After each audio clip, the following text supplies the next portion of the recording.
اهلا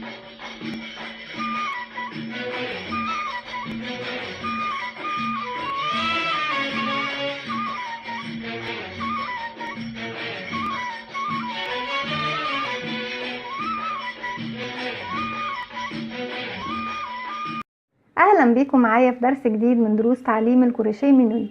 في درسنا النهارده هشرح معاكم طريقه عمل مثلث الجراني.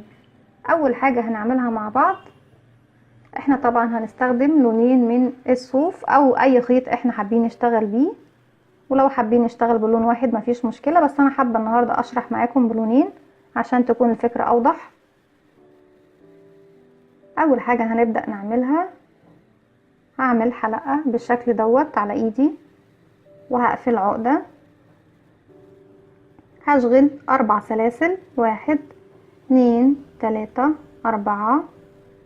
في اول سلسلة ارتفعتها هقفل بغرزة منزلقة بالشكل ده. بعد كده هرتفع 3 سلاسل، ارتفاع غرزة العمود بلفة 1 2 3. داخل الدايرة اللي احنا عملناها دي هشتغل، مفروض ان انا اشتغل 9 عمود بلفة ما بينهم 3 سلاسل. هعتبر ده اول عمود بلفة معايا، هشغل كمان 2 1 2، ودي اول مجموعة معايا، وكمان 3 سلاسل 1 2 3. تاني في نفس الفراغ او في نفس الدايرة هدخل اعمل 3 عمود بلفة كمان، 1 2 3. وزي ما انتوا شايفين احنا بنداير الخيط طبعا معانا تحت الشغل بالشكل دوت اللي بدأنا بيه. بعد ال3 اعمدة هعمل كمان 3 سلاسل 1 2 3، ودي تاني مجموعة. هدخل في نفس الدايرة تاني اشتغل 3 عمود بلفة، ودول اخر مجموعة معايا. ادي 1 2 3 و3 سلسلة 1 2 3. بالشكل ده انا معايا زاويتين من زوايا المثلث. هقفل في ثالث سلسلة ارتفعت بيها بمنزلقة بالشكل ده، بقى معايا 3 زوايا من زوايا المثلث. عايزة اضيف لون جديد، همشي بس بمنزلقة فوق الاعمدة اللي قدامي عشان اوصل لاول فراغ اشتغل فيه.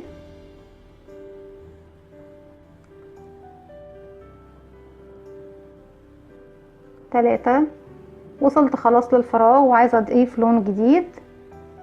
همسك الخيط الجديد بتاعي وهلف حلقة على ايدي بالشكل ده على الهوا. بعد كده هقفلها عقدة واسحبها معايا من الحلقة اللي على الابرة بالشكل ده. هقص الخيط القديم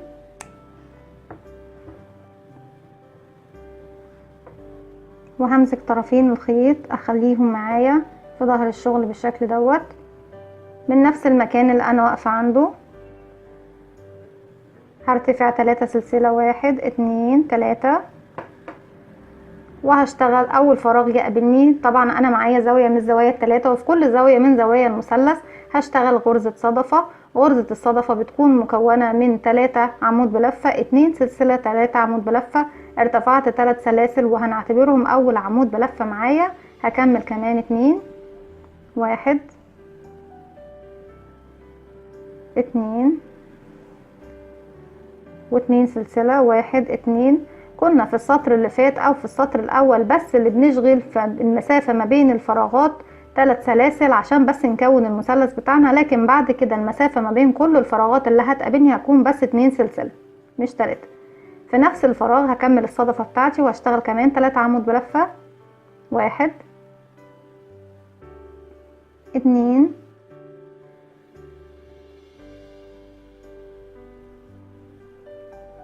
3.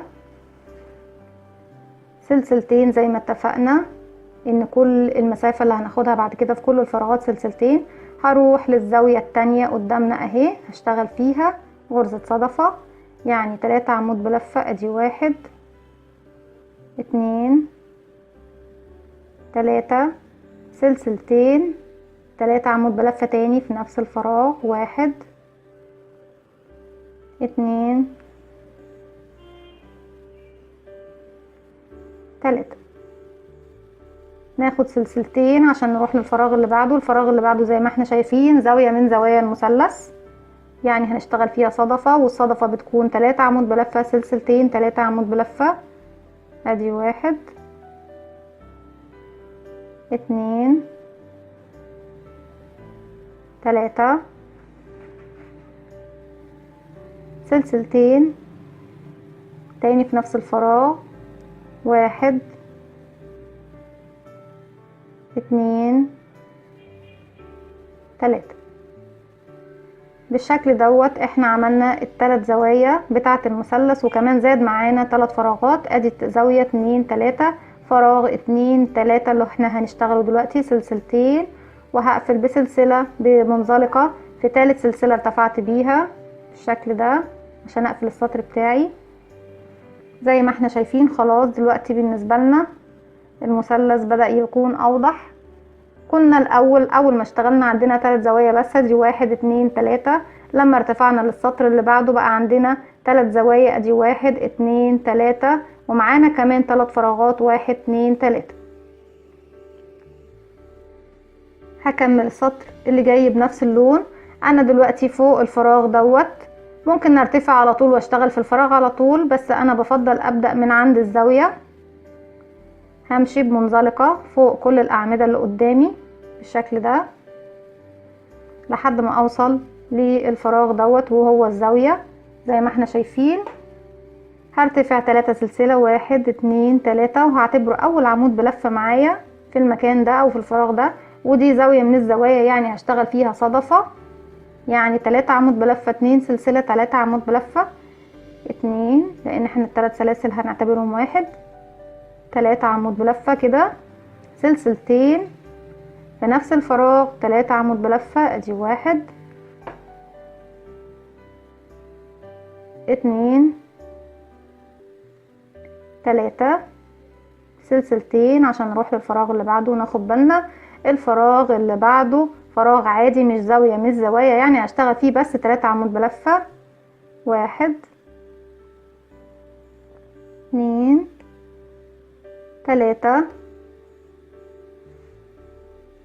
هاخد سلسلتين واروح للفراغ اللي بعده. الفراغ اللي بعده زي ما احنا شايفين دي زاوية من الزوايا بتاعة المثلث يعني صدفة، هشتغل فوقيها كمان صدفة، 1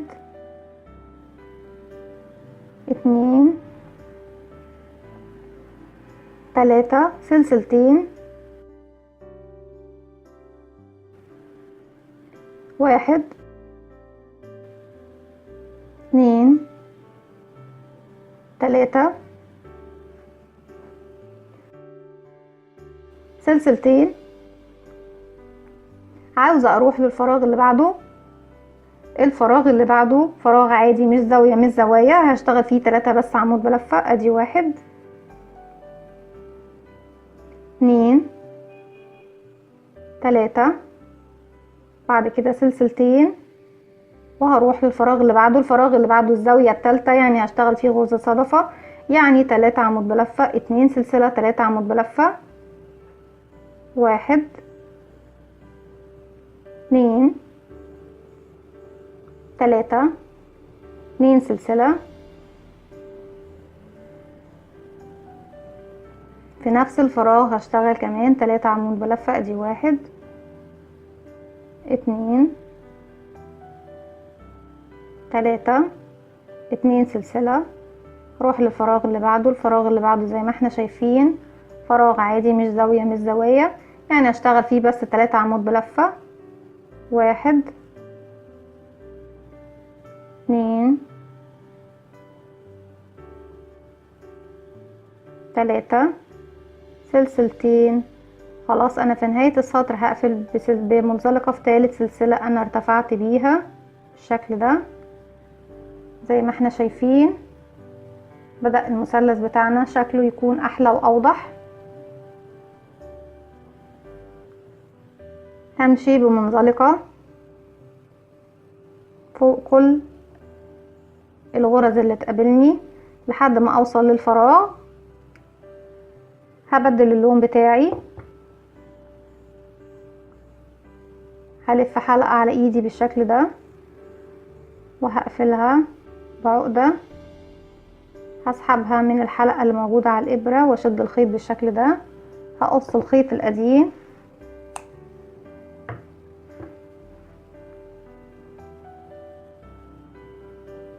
وهبدأ اشتغل. هجيب الخيط القديم معايا في ظهر الشغل بالشكل ده.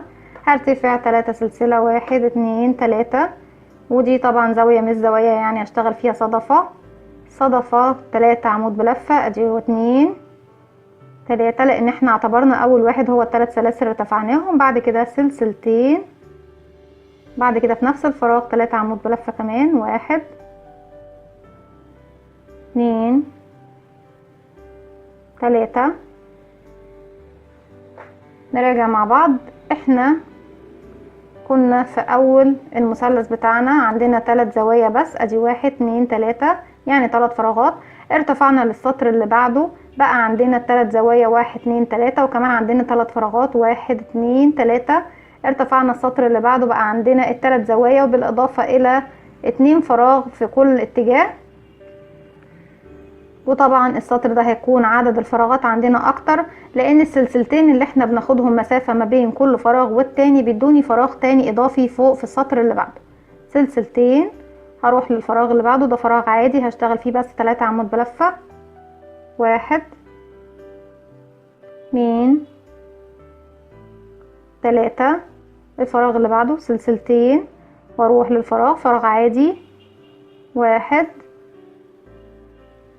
2 3. سلسلتين واروح للفراغ اللي بعده. الفراغ اللي بعده زاوية من زوايا ال3، ودي هنشتغل فيه صدفة، يعني 3 عمود بلفة 2 سلسلة 3 عمود بلفة. ادي 1 2 3. سلسلتين